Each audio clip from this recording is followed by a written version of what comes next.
We are a full week into this year now. Second Sunday already. Family celebrations, I think even here in Minnesota with the multiple celebrations, probably all done. Anybody have any left that you need to do for Christmas? Decorations, as you can see down, most of the decorations probably down at your house. Taken away, stored away, waiting for another year.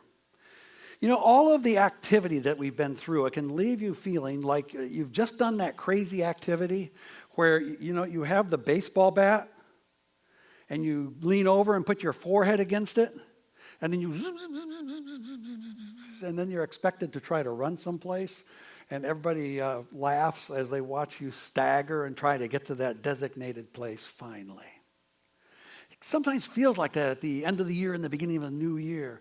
And so as we return today to the Gospel of John, it's there where we've been looking at these snapshots, because John, uniquely among the gospel writers, it's as though he's taken his, well, I guess they have a new version of Polaroid now where you can get those instant pictures, at least the cell phone, and he's been collecting those photos of Jesus to be able to give us pictures of how Jesus interacts with us in our lives.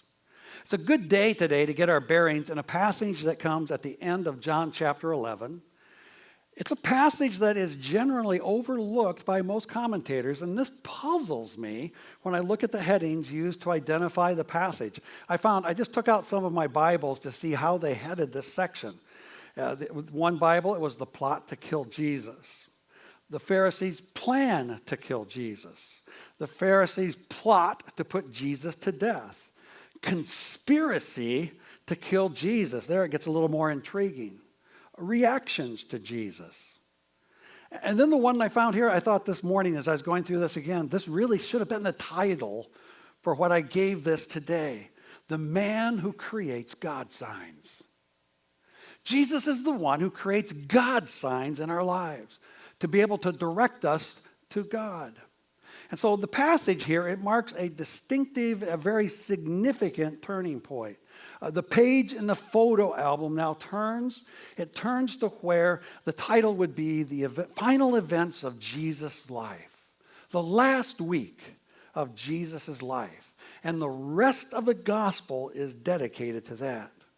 And so as we prepare for that, I just want to do a quick review of what we've seen as we now enter back in the first 11 chapters. We've seen 5 of the famous 7 I am statements of Jesus. They're listed for you here on the screen.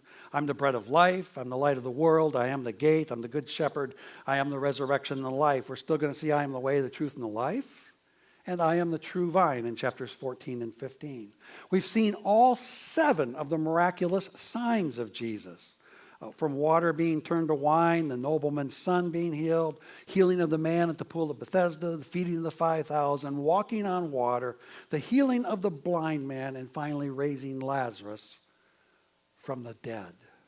And this last one, when Jesus raises Lazarus from the dead, it's what leaves the religious leaders there in Jerusalem feeling even more threatened. This man who creates God signs. They need to figure out what to do with this person who is creating all of these signs that point directly to God and away from the system of religion that they have been practicing. Now, for those of us who love Jesus, all of these are snapshots that show us very clearly this is who Jesus is. This is who Jesus is in our lives. And we also know that others can look, and this is the hard part, others can look at these exact same signs and just not get it. They don't see God coming through these God signs. And so before moving ahead to where we're going to walk that final week with Jesus, which I think is significant, we usually confine that just to that Holy Week, Palm Sunday to Easter. We take all of that and we try to examine it thoroughly. In this study of John, we're going to be walking toward Easter through this last week, just as John writes in his gospel. When we looked at Lazarus being raised from the dead at the end of November, we finished there with the response of faith that many of those who had witnessed this Undeniable miracle. Here's where they were. Therefore, many of the Jews who had come to visit Mary and had seen what Jesus did, they believed in him. How could you not see someone raised from the dead and believe? There was no way the miracle could be explained away as a resuscitation after maybe briefly seeming to slip away, doing CPR. Lazarus had been dead for 4 days and was already beginning to smell as his body decayed, or as we always enjoyed growing up. The King James here, I loved it so much, where the protest was, he stinketh. And so then we go, oh, what did you just do? You stinketh. We would be able to use that phrase, oh, you stinketh. The problem for the Jewish religious leaders is that many were believing, and their Jesus problem, it was getting out of hand. They couldn't control it anymore. And so instead of looking at the evidence and believing, they were desperately prepared to oppose him any way that they could. And more drastic, dramatic action, if it's needed, they are ready to do it. They didn't know exactly what to do, but they knew something needed to be done with Jesus. And then we're jerked back to the reality of what we encounter in the passage today and what we often encounter in our own lives. Not everyone's convinced. In fact, they are convinced that the opposite is true about Jesus. John 11:46, it says, but some of them went to the Pharisees and told them what Jesus had done. The confounding reality is that some of them saw what Jesus had done and they considered it bad enough that they tattle on him. They go report him to the Pharisees. And that's where we see unfolding in our passage today, 3 evil steps. 3 evil steps where John helps us to see the conclusions that they have made about Jesus.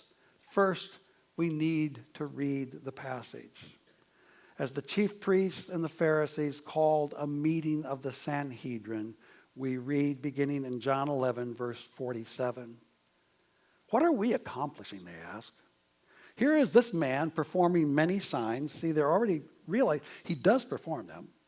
If we let him go on like this, everyone will believe in him. Then here's the rub.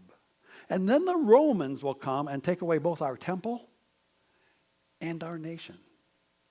Then one of them, named Caiaphas, who was high priest that year, spoke up. You know nothing at all. Good place to start. Very diplomatic there. You do not realize that it's better for you that one man die for the people than the whole nation perish. He didn't say this on his own, but as high priest that year, he prophesied. He prophesied that Jesus would die for the Jewish nation, and not only for that nation, but also for the scattered children of God. We're included there. To bring them together and make them one. So, from that day on, they plotted to take his life. There's an evil council that's held as the reports come in about what had happened. This council, dominated by suspicious minds, threatened suspicious minds. It's conducted there in Jerusalem. With all the miracles that people have witnessed, I wondered, how could they be filled with such intense hate toward Jesus when he's done so much to help people? How can they remain so completely unmoved when it's obvious that's what's been happening? It's miraculous, these God signs. Note the widening circles of people involved here. The initial report is made to the Pharisees, who then call a meeting of the Sanhedrin, which also included the Sadducees. The Pharisees were the religious teachers, rulers. The Sadducees included influential, more politically minded citizens.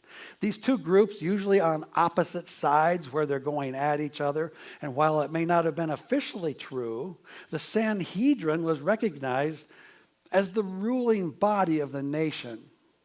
What they had done by the time of Jesus, the Jews had put in place what could have been considered what might be called a provisional government outside of Roman authority, which Rome allowed to take place. They put this provisional government in place in anticipation of the Messiah promised, who would one day come and rule as king. They were getting it ready for him. The chief priest was given all of the rights and privileges of a monarch with the understanding that he would step aside when the Messiah comes to claim his place upon the throne. And so composed of 70 men, the Sanhedrin serves as both the legislative and the judicial branches of their government, again within those limitations set and allowed by Rome. Of high priority to the Sanhedrin was maintaining this uneasy balance of walking the tightrope between Rome's desire to dominate its subjects and the strong desire of the Jewish people to be free and independent. Normally, the high priest, who was appointed by Rome, and the Sanhedrin, which advocated for the rights of the people, they were normally engaged in a public display of rivalry where they pretended to work against each other while they still wanted the same outcome. And any change in that would disturb Rome threatened to strip every one of them of their place of power and prestige. This means there is one thing they could agree on. They hated Jesus. And they needed to decide what to do about him in order to preserve their positions of power.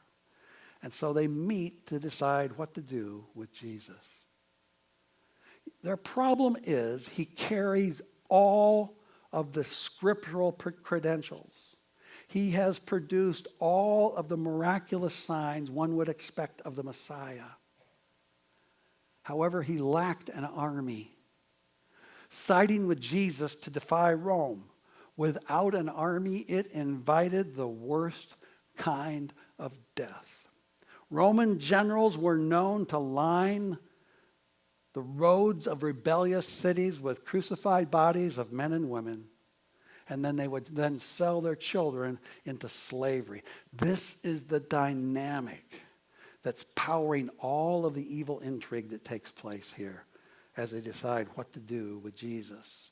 And so the Pharisees convene the council, the Sadducees and the high priest in attendance, they are all there. And having the high priest shows how serious this is. This is similar to having the president meeting with both the House and the Senate to be able to address a threat. The discussion between the various parties, it's disturbing as it unfolds. And the most striking thing about it is how they unintentionally confess to Jesus' strength as opposed to their weakness. They're not able to do anything, it seems, to withstand him. And they don't know what they're accomplishing as they send different people out to engage him in conversation, especially when he's performing all of these miraculous signs. Jesus is growing in popularity. More people are believing. They're following. The old plan isn't working. And in spite of all of the evidence, they're determined that they're going to find a way to take care of him. And in all of that, they stubbornly refuse to consider the evidence. There's just no way they're going to believe. Does that seem extreme to you? Does that seem foolish? It still happens with people today. It helps us understand how strong a hold Satan has on some people. And so they arrive finally at an evil conclusion, an ominous decision as they're debating what to do. One of them, Caiaphas, he stands to speak. He's serving as high priest that year, and he speaks out of a multitude of self-interest because he needs to protect this very privileged position. And the need to protect his position, it's not, however, he approaches this debate. He doesn't get up and say, oh, boy, I need to make sure I hang on to my power. He is a master politician, and he urges them in his speech, really, we must think of the good of the people. God has put us here for the good of the people. We need to accomplish the will of the people. You ever hear politicians taking that approach today? We need to do the will of the American people. You have to be impressed with his political savvy. He says, yes, you know nothing at all. In other words, everything that has been said to this point has been foolish. And so he advises it would be better if one person dies, even though he might be innocent, if everyone else is to live. And so he carries the day. He wins in the council. He gives them a way out. He wins before Pilate, because Pilate now takes pressure off him with Caesar. Expediency moves the needle of this discussion. What they needed to do, it wasn't right, but it would be the best thing for all of them. And it's often in the name of expediency and self-interest that the most terrible things are done. The only thing that matters is finding a way to rationalize the wrong that's going to be done. And it's fascinating how these words then become an unintentional prophecy, as John points out, a different end that's going to come from this beginning. It is a dramatic case of divine irony when Caiaphas says it would be better for one to perish than for the whole nation to perish. This is what is going to happen, only in a much different way. It still ended badly for them, because God is at work in all of this. Jesus is going to be seemingly eliminated in a few days. Then when Jesus was resurrected, faith began to grow, and then it exploded. Christianity began to spread, and the events became so unsettled that Rome finally has to intervene, and they invaded Jerusalem in 70 AD. They destroyed the temple. Commentator William Barclay says the very steps they took to save their nation destroyed their nation.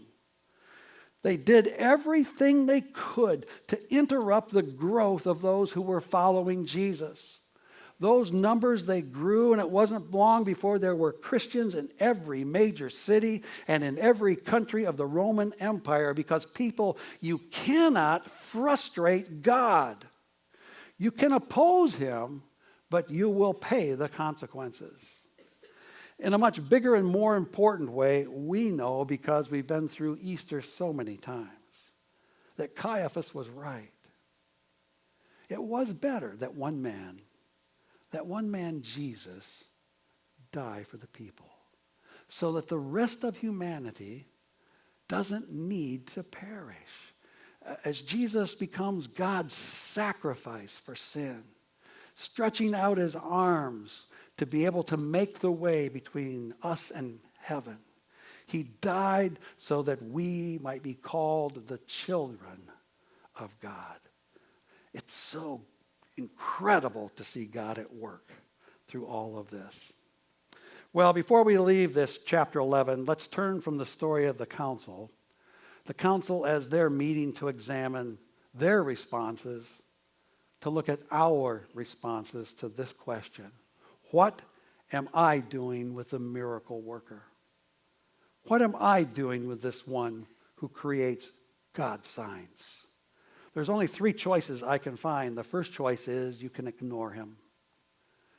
Today in our world, many seem to take this approach. They see lives of people that they know being miraculously changed by the power of God. As we're praying will happen in our area here in central Minnesota, through all that's being done as we move towards Celebrate Minnesota, that people's lives will be miraculously changed. There's an old song, familiar to me. It said, I believe in miracles. I've seen a soul set free. Miraculous the change in one, redeemed by Calvary. That's what we're trusting will happen. But what God does, it's often dismissed with the claim, well, that may be good for you, but it's just not for me. It's just not for me. And they ignore what they see. The second choice is you can oppose him. And that seems to be an increasingly popular choice in our culture today. It's the course that Caiaphas took. Rome tries to eliminate the church. Christians persecuted in all kinds of brutal ways. And today, as we just examine the culture in which we live, increasingly Christians are mocked. Religious symbols are desecrated. However, those who know God, we know that God is characterized by both love and by justice. We realize that opposing Jesus, it's not going to turn out well because God is still at work. And so the third choice is you can believe Jesus and follow him. Not just follow him, but jump in with both feet and abandon yourself in faith to be a follower of Jesus Christ. And John brings the honest reader to this point where we realize that really is the only choice. He is the one who's doing these God signs because he's been sent from God. And it's the reason that Jesus is going to die, because it's only by losing life that you can find life and be saved. If you reject Jesus, you're going to lose everything in the end. And that's what happened to the Jewish rulers. They tried to hold on to what they had, and they ended up losing. They lost everything as they were trying to figure out what to do with Jesus. And so we come to that point here at chapter 11 where everything is ready. Everything is ready. Beginning in verse 53, I want to read from the Message as we close today. From that day on, their course was set. They plotted to kill him. So Jesus no longer went out in public among the Jews. He withdrew into the country bordering the desert to a town called Ephraim and secluded himself there with his disciples. The Jewish Passover was coming up. Crowds of people were making their way. We're not told how much time he spent with the disciples. But the Jewish Passover was coming up. Crowds of people were making their way from the country up to Jerusalem to get themselves ready for the feast. They were curious about Jesus. There was a lot of talk of him among those standing around in the temple. And you have to imagine the Pharisees, they can stand off to the side and they go, they're talking about Jesus again. These people, they're talking about Jesus again. Oh, they keep talking about Jesus. What do you think? Do you think he'll show up at the feast or not? They can hardly wait. Meanwhile, the high priest and the Pharisees gave out the word that anyone who knew his whereabouts should inform them. They were all set to arrest him. For me, as I've been immersing myself in the Gospel of John, I feel this sense of awesome anticipation. As Jesus retreats, he goes to the place where it all began, where he was baptized by John. Passover is coming. People want to know. They're curious. Will he show up? If he shows up, what's going to happen? The religious leaders say, well, if he shows up, he's going to be arrested. And for me, this has the feeling of standing on holy ground in the Gospel of John. As we're ready to move forward with John, who was there and observed all of the events taking place, as John moves us into that final week of Jesus' life. It's where John has been bringing us for the past 11 chapters as he keeps narrowing the focus, where he begins with in the beginning, and now it's down here to where the focus is going to be just on 7 days, and then finally down to where the focus is turned on the cross and the tomb and the soon-to-be empty tomb. It's holy, holy ground as we're ready to proceed through this. And I just want to urge you to jump in with everything you have to study over these next months, to take this walk with the beloved disciple of Jesus, John, as he recounts for us what takes place. as you're able to go and sit with the disciples in that upper room, and as Jesus, for over 3 chapters where he's there just in one evening talking to his disciples, join with them and stand on that holy ground. Because we're able then to recognize who Jesus is. And we're going to see the reason for which he left heaven to come to earth fulfilled. And so the question becomes this: what about you? What about you? What will you do with Jesus? Let's pray.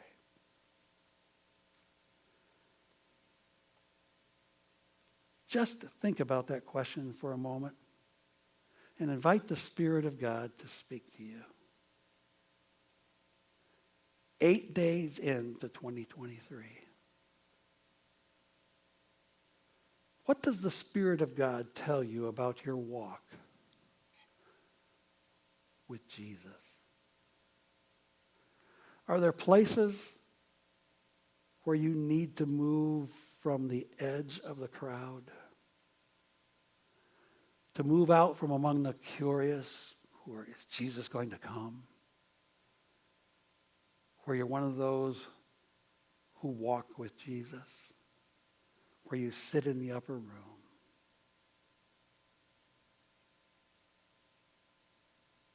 Where you listen to him? And where you count yourself worthy to be a disciple, a follower of Jesus, unafraid to let that be known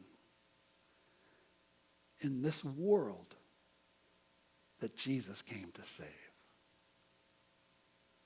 Lord Jesus, I want to be counted among those. I want to be counted among those who not just talk a good game when it comes to my relationship with you, but where I'm out on that playing field, giving everything that is within me to be able to honor you, our faithful, holy God. That is my resolve for this year, more than ever, to walk with you, to be characterized by you, to have your Spirit infuse me with the likeness of your image so that people would see you. God, do that through each and every one of us as we determine that we are going to be wholeheartedly committed to you. Jesus, it is in your name that we go from this place today to be able to serve your purposes in this world you love so deeply. We count it a privilege to be called a Christ follower. Thank you, Jesus. It's in your name.